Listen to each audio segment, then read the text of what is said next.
వీక్షకులకు అందరికీ నమస్కారం. ఈరోజు మన 9వ ఎపిసోడ్ 17 నవంబర్ 2024 సంవత్సరం. మన ఎపిసోడ్ సిరీస్ ఏదైతే ఉందో, స్వాతంత్రం వచ్చిన తర్వాత గొప్ప వ్యక్తులు, గొప్ప సంస్థలు వారు చేసినటువంటి కార్యాల వల్ల అది గత తరానికి ఏ విధంగా ఉపయోగపడింది, ప్రస్తుత తరానికి ఏ విధంగా ఉపయోగపడుతున్నది, రాబోయే తరాలకు ఏ విధంగా ఉపయోగపడబోతుందో మనం డిస్కస్ చేస్తున్నాం. ఈ ఏదైతే కార్యం ఉందో, నేను మొదటి ఎపిసోడ్ నుంచి చెప్తున్నట్టుగా ఇది ఎలాంటి లాభాపేక్ష లేనటువంటి కార్యము. దీనివల్ల ఈవెన్ ₹1 కూడా వచ్చిన ఇన్ ఫ్యూచర్లో అది మంచి స్వచ్ఛంద సంస్థలైనటువంటి అక్షయపాత్ర కావచ్చు, స్వర్ణ భారత్ లాంటి ట్రస్ట్లకు వెళ్ళడం జరుగుతుంది. ఇది నాకు సండే దీనికోసం ఒక ½ గంట 1 అవర్ కేటాయించి ఈ వీడియోలను తయారు చేయడం జరుగుతుంది. ఇది ఎలాంటి లాభాపేక్ష లేని కార్యం, మరియు ఇది సింగిల్ టేక్లో వీడియోలో చేస్తున్నటువంటి సింగిల్ టేక్ వీడియో కాబట్టి నా వీడియో అంతగా మీకు అట్రాక్టివ్గా అనిపించదు. ఎలాంటి ఎడిటింగ్ అలాంటి ఏమి ఉండకుండా, ఎలాంటి థంబ్నెయిల్ లేకుండా, జస్ట్ ఇక్కడ నేను ఇన్ఫర్మేషన్కి ఎక్కువ ప్రాధాన్యం, కంటెంట్కి ఎక్కువ ప్రాధాన్యం ఇచ్చి ఈ వీడియోని తయారు చేయడం జరుగుతుంది. సో నేను గత 2 దశాబ్దాల నుంచి 3 దశాబ్దాల నుంచి చదివినటువంటి న్యూస్ పేపర్లు కావచ్చు, వివిధ మాధ్యమాల ద్వారా చదివినటువంటి దాన్ని ఒక దగ్గర కంపైల్ చేసి ఒక గొప్ప వ్యక్తుల గురించి, గొప్ప సంస్థల గురించి ప్రజెంట్ చేయడం జరుగుతుంది. ఈరోజు మనం ఒక మహోన్నతమైనటువంటి వ్యక్తి గురించి ఈరోజు మనం డిస్కస్ చేయబోతున్నాము. డాక్టర్ దేవి ప్రసాద్ శెట్టి గారు. 71 సంవత్సరాల్లో కూడా ఎంత యాక్టివ్గా ఉన్నారంటే వారు, డాక్టర్ దేవి ప్రసాద్ శెట్టి గారు, వారి గురించి వారు ఇప్పటివరకు మోర్ దాన్ 1 lakh సర్జరీస్ చేయడం జరిగింది. వారు cardiac surgeon, more than 1 lakh surgeries చేయడం జరిగింది. వారు 8 మే 1953 కిన్నిగోలి, కర్ణాటక రాష్ట్రంలో జన్మించడం జరిగింది. వారి తల్లిదండ్రులకు 8వ సంతానం, మొత్తం 9గురు, వారు 8వ సంతానం. వీరు బాల్యంలో ఉన్నప్పుడు వారి మాతృమూర్తికి ఆరోగ్యం సహకరించకపోయేది. సో దానివల్ల వారికి వైద్య వృత్తి పట్ల అపారమైనటువంటి గౌరవము, వైద్య వృత్తిని అభ్యసించాలన్న గొప్ప పట్టుదల ఏర్పడింది. వారు Kasturba medical college MBBS MS చేయడం జరిగింది. తర్వాత రాయల్ కాలేజ్ ఆఫ్ సర్జన్స్లో FRCS చేయడం జరిగింది. వారు మొట్టమొదట గైస్ హాస్పిటల్ లండన్లో వారు ప్రాక్టీస్ చేయడం జరిగింది. సో అక్కడ వారికి హార్ట్ ఆర్గాన్తో విశేషమైనటువంటి అనుబంధం ఏర్పడింది. సో అక్కడ వారు దానిలో చాలా కష్టపడి వీకెండ్స్లో కూడా అక్కడ వర్క్ చేస్తూ వారు ఆ సర్జరీస్ చేయాలి, అన్ని లార్జ్ నెంబర్ ఆఫ్ సర్జరీస్ చేయాలి, ఎక్స్పర్టైజ్ని పెంచుకోవాలని వారు అక్కడ గైస్ హాస్పిటల్ లండన్లో ఇచ్చడం జరిగింది. తర్వాత వారికి doctor BM Birla cardiac research centre కోల్కతాలో, ఇది చాలా famous hospital, 200 bed cardiac hospital అది కోల్కతాలో. బిర్లా ఫ్యామిలీ గైస్ హాస్పిటల్ లండన్లో వారు విజిట్ చేశారు. వీరు one of the youngest cardiac surgeon in the world. చూసి వారు ఆ రోజు 2 సర్జరీస్ చేశారు. చూసి వీరిని ఇన్వైట్ చేయడం జరిగింది. మరి తర్వాత వారు డాక్టర్ దేవి శెట్టి గారు వీరి ఇన్వైట్ని యాక్సెప్ట్ చేసి వారు కోల్కతాకి షిఫ్ట్ అవ్వడం జరిగింది. అక్కడ వారు 6 సంవత్సరాలు ఉన్నారు. అయితే ఈ 6 సంవత్సరాలలో వారు 4000 సర్జరీస్ చేయడం జరిగింది. 4000 ఈ 6 సంవత్సరాలు BM బిర్లా 1989 నుంచి వారు 6 సంవత్సరాలు అక్కడ ఉన్నారు.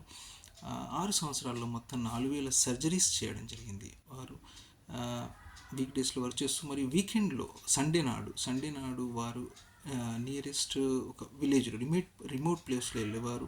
అక్కడ వారు పేదవారికి అది కానీ చిన్న పిల్లలకు, పెద్దవారికి వారి డయాగ్నోస్ చేసి ఎలాంటి హార్ట్ ప్రాబ్లం ఉంది అది గమనించేవారు, వారికి చెప్పేవారు. వారు ఇండియాలో డాక్టర్ దేవి శెట్టి గారు India's first 21 days neonatal cardiac surgery వారు చేశారన్నట్టు.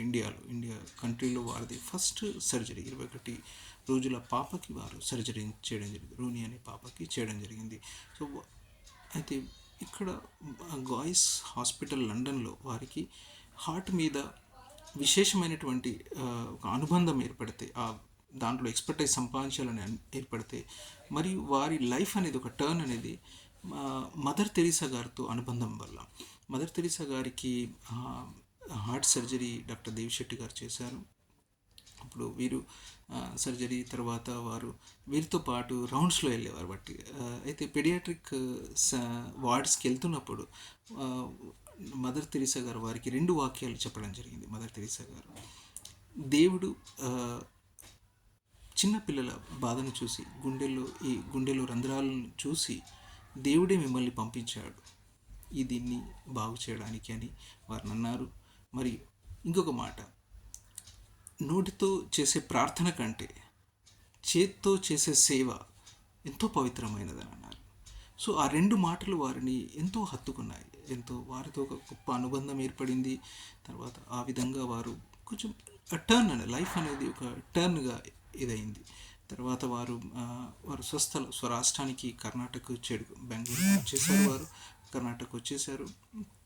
తర్వాత అక్కడ వారు ఎకానమీస్ బై స్కేల్ అనే కాన్సెప్ట్లో, అంటే ఆ, ఇంత లార్జ్ స్కేల్లో చేస్తే మన కాస్ట్ అనేది రిడక్షన్ అవుతుంది అనేది వారి థాట్ ప్రాసెస్ అన్నట్టు. సో అక్కడ వారు ఒక పర్పస్లో వెళ్ళారు, అంటే ఒక థాట్ ప్రాసెస్ అది ఒక మంచి ఉద్దేశంతో ఉంది. కానీ ఇనిషియల్లీ మన ఏదైనా రెసిస్టెన్స్ రావచ్చు, దాన్ని చేయాలంటే ఎన్నో ఛాలెంజెస్ వస్తాయి. ఒక మంచి థాట్ ప్రాసెస్ ఉన్నప్పుడు మరి అలాంటి థాట్ ప్రాసెస్ లేదు. వారు ఏమనుకున్నారు, హార్ట్ సర్జరీ, కరోనరీ సర్జరీ, అది 1 lakh coronary heart surgery 1 lakh లోపల రావాలని వారు అనుకున్నారు. సో వారి థాట్ ప్రాసెస్ ఏంటంటే, ఒక హాస్పిటల్ అనేది 2000 నుంచి 5000 బెడ్స్ ఉన్న కాంగ్లోమెరేట్, అంటే సమ్మేళనం, డిఫరెంట్ గ్రూప్స్ ఉన్న అది మరి అక్కడ అన్నీ ఉండాలి. సో 1000 బెడ్ వారి 5000 బెడ్స్లో 1000 బెడ్ అనేది కార్డియాక్ ఉండి, తర్వాత ఆర్థోపెడిక్ ట్రామా సెంటర్ ఎప్పుడైనా యాక్సిడెంట్స్కి, మరియు నారాయణ నేత్రాలయ ఏదైతే ఉందో అక్కడ క్యాట్రాక్ట్ సర్జరీస్ కోసం, ఇలా డిఫరెంట్ స్ట్రీమ్స్తో వారు దాన్ని చేయడం జరిగింది. 2001లో స్థాపించడం జరిగింది. సో అక్కడ ఆ సెటప్ చూసినట్టయితే ఒక్క ఫ్లోర్లో 5 ఆపరేషన్ థియేటర్స్ ఉంటాయి. అలాంటి 5 ఫ్లోర్లు ఉంటాయి. మొత్తం 25 ఓటీస్. అంటే వారు ప్రతి డే అంటే 100 సర్జరీస్ అయినా చేయగలిగేటటువంటి, లైఫ్ సేవింగ్ సర్జరీస్ 100 అయినా చేయగలిగేటటువంటి కెపాసిటీని వారు, అంటే ఆ సెటప్ని వారు చేయడం జరిగింది. దానికోసం వారు ఎంతో కష్టపడ్డారు ఆ సెటప్ చేయడానికి. మరియు వారి ₹1,00,000 లోపు ఆ సర్జరీ చేయాలని, మరియు పెడియాట్రిక్ కార్డియా కోసం మోర్ దాన్ 70 కంట్రీస్ నుంచి వారి దగ్గరికి వస్తారు. మరియు భారతదేశంలో కొందరు 3.5 రోజులు కూడా ప్రయాణం చేసి వచ్చే పేషెంట్స్ కూడా ఉన్నారని వారు చెప్పడం జరుగుతుంది. వారి లో కాస్ట్ స్కీమ్ ఒకటి, వారు ఇన్సూరెన్స్ కర్ణాటక రాష్ట్ర ప్రజల కోసం, పేద రైతుల కోసం వారు ఇచ్చేయడం జరిగింది.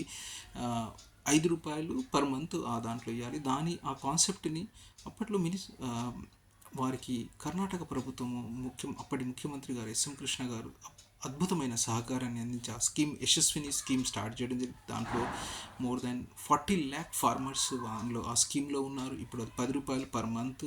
సో దాంట్లో వారికి ఎలాంటి లైఫ్ సేవింగ్ సర్జరీస్ ఉన్న దాంట్లో ఫ్రీ ఆఫ్ కాస్ట్ సర్జరీ ఆ ఇన్సూరెన్స్ స్కీమ్లో జరుగుతుంది. ఇక్కడ నారాయణ హృదయాలయలో అక్కడ వారు ఏమనుకున్నారంటే, ఏ పేషెంట్ కూడా డబ్బులు లేక ట్రీట్మెంట్ జరగకుండా ఉండకూడదు. సో ఎలాంటి పేదవారికైనా అక్కడ వచ్చారు అంటే నారాయణ హృదయాలయాల్లో వారి దగ్గర ఉన్నటువంటి ఆర్థిక స్థోమతను బట్టి ఆ సర్జరీ చేయడం జరుగుతుంది. వారి ప్రాణాన్ని కాపాడడం జరుగుతుంది. సో గత 20 సంవత్సరాలలో ఒక్క పేషెంట్ కూడా వారు రిటర్న్ పంపించలేదు డబ్బుల కోసం అని చెప్పి. సో అంత గొప్ప అది. అయితే వారు ఒక పర్పస్తో వెళ్తున్నారు. ఆ పర్పస్తో వెళ్తున్నప్పుడు కాస్మిక్ ఫోర్సెస్, భగవంతుడే సహకరిస్తాడు. వారి దగ్గర ఉన్నటువంటి కొందరు డాక్టర్స్ వారు చెప్తుంటారు, బయట వారు వర్క్ చేస్తే అంతకంటే 3 రెట్లు వారికి డబ్బు రావచ్చు. కానీ వీరితో డాక్టర్ దేవిశెట్టి గారితో 2 దశాబ్దాల అనుబంధం, వారి అడ్మినిస్ట్రేటివ్ టీము అన్ని సంవత్సరాలతో వారికి సహకరిస్తున్నారు. ఒక గొప్ప ఉద్దేశంతో వారు వెళ్తున్నారు కాబట్టి అది సహకరించడం జరుగుతుంది. మరి వారు కోవిడ్ టైంలో వారు కర్ణాటక ప్రభుత్వ కోవిడ్ టాస్క్ ఫోర్స్ చైర్మన్గా ఉన్నారు. లో కాస్ట్ డయాగ్నోస్టిక్ మీద వారు చేయడం జరిగింది. వారు ఒక గొప్ప ఉద్దేశంతో వెళ్తున్నారు. మహోన్నతమైనటువంటి వారి కార్యాలు ఇంకా ముందుకెళ్ళాలని నేను అనుకుంటున్నాను. అలాంటి వ్యక్తికి శిరస్సు వంచి నమస్కరిస్తున్నాను. వారికి 2004లో భారతదేశ ప్రభుత్వం పద్మశ్రీతో సత్కరించడం జరిగింది. మరియు 2012 2012లో భారతదేశం ప్రభుత్వం పద్మభూషణ్తో సత్కరించడం జరిగింది. ఇంకా వారు ఇంకా మహోన్నతమైనటువంటి శిఖరాలను అధిరోహించాలని వారు అధిరించారు. మొత్తం మోర్ దెన్ 20 సిటీస్లో వారి హాస్పిటల్ నెట్వర్క్ ఉంది, నారాయణ నెట్వర్క్ ఉంది. మరియు వారు నారాయణ హెల్త్ అది ఇన్సూరెన్స్ స్కీమ్ని కూడా అక్కడే వారి ఆ స్కీమ్ని స్టార్ట్ చేసేటప్పుడు వారికి ఒక గ్యాప్ కనిపించింది. ఏంటంటే ఇప్పుడు ఇన్సూరెన్స్ సంబంధించి వస్తే మొత్తం 3 స్టేక్ హోల్డర్స్ ఉంటారు. ఒకరు హాస్పిటల్, తర్వాత ఇన్సూరెన్స్, తర్వాత పేషెంట్. సో ఈ ముగ్గురు కూడా ఒకరిని ఒకరు నమ్మరు అన్నట్టు. ఎందుకంటే సో అక్కడ అలాంటి ఆ సైకిల్ అలాంటిది అన్నట్టు. పేషెంట్, ఇన్సూరెన్స్ కంపెనీ మరియు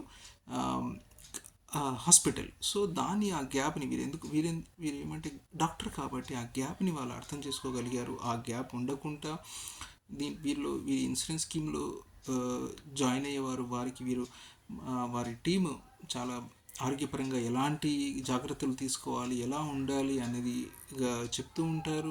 సో లైఫ్ సేవింగ్ సర్జరీస్, పెద్ద సర్జరీస్ అవసరం రాకుండా వాళ్ళు జాగ్రత్తలు తీసుకోవడం జరుగుతుంది. సో ఒక వినూత్నమైనటువంటి ఒక డిఫరెంట్ కాన్సెప్ట్. ఎందుకంటే వారి డాక్టరీ చేయగలుగుతారు.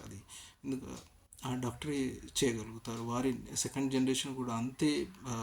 డాక్టర్ దేవి శెట్టి గారు వారి సెకండ్ జనరేషన్ కూడా అంతే యాక్టివ్. వారు ఒక మహోన్నతమైనటువంటి శిఖరాలను ఇంకా చేరుకోవాలి, ఇంకా చేరుకోవాలని ఆ గ్రూపు కోరుకుంటున్నాను. డాక్టర్ దేవి శెట్టి గారికి శిరస్సు వంచి నమస్కరిస్తున్నాను. Thank you so much.